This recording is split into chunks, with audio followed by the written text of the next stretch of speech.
I also think that the law is a tool of those in power, and it's corporations like BP that are in power right now.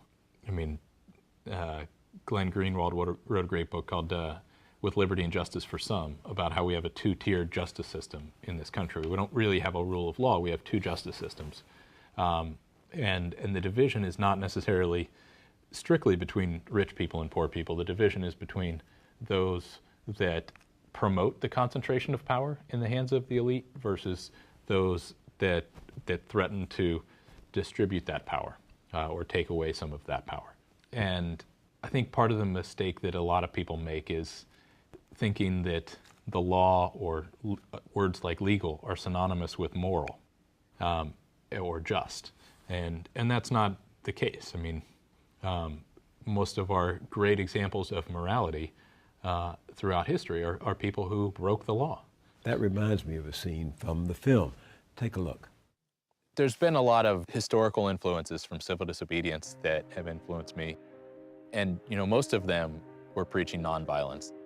And this idea of nonviolence not meaning being soft, kind of a strong, peaceful resistance, and that power that comes through love. It doesn't start so much as with a movement of thinking as a movement of the heart.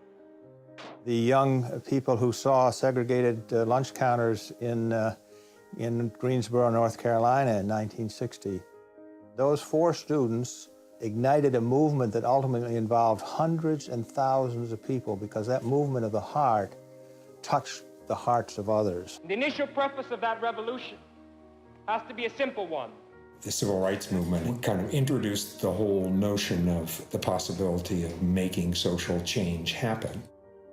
I think that's part of what my generation lacks, is that we haven't had these tangible examples of what it looks like when people take power and are committed to changing the system.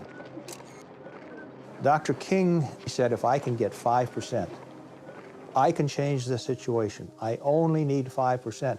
It's never a matter of the majority. It's always a matter of conscience, and conscience only operates through an individual.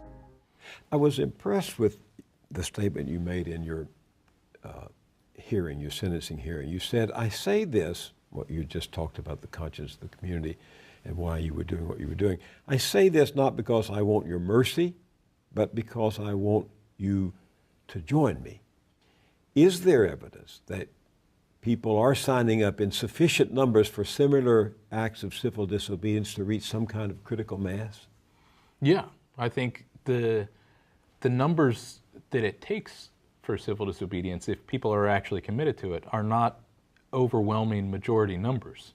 I mean, for years there have been all these polls that say, only half of Americans are, believe climate change is happening, or only a third of them actually understand what climate change really is. Those sort of polls happen all the time, and they're generally presented in a kind of discouraging way. And I look at that and I say, well, that's plenty.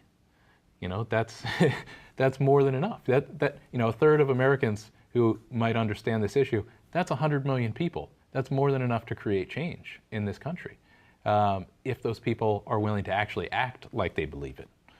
If these are the people that understand that our children's future is on the line right now, if they're willing to act like that, then we can create the change that we need to.